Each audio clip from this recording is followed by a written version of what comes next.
Welcome to Viva Fest!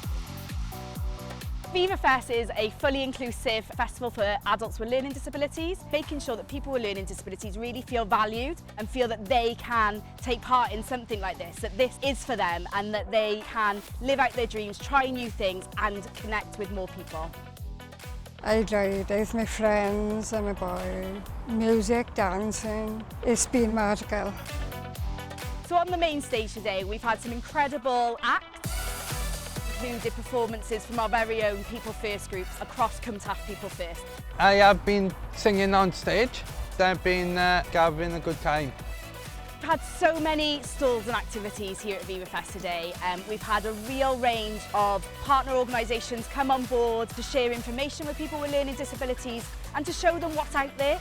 That includes some of our amazing stall holders such as Pobl and Trevi, their supported housing providers. We've had the Police and Crime Commissioners here, both for Gwent and South Wales Police. We've had Learning Disability Wales and their gig buddies. We've had All Wales People First. From my point of view, it's really important as a taster for people if they are not sure if they want to go to a bigger festival, try out different things. What about you? To socialise and make friends and meet new people.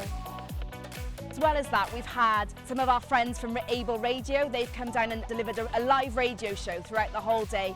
We've also had African drumming, we've had stilt walkers, balloon modelling, bubble artists, you name it, we have had it here at Viva Fest. It was fabulous. It was a great day out for the ladies. What was the best thing about today, Sal? The bandos. But people have just been dancing, laughing, you know, having the absolute time of their lives. It's just been such a varied and diverse day, which has given everybody an opportunity to do something that they love. I had a lovely disco, lovely dancing. I saw people get up to do the boogie, do the DJ, and the best wishes. We have seen people really step outside of their comfort zone and be brave, and I think that's what Viva Fest is all about. It's about having that opportunity in a safe space, in an inclusive way, to do things that people couldn't even dream of before coming to the festival.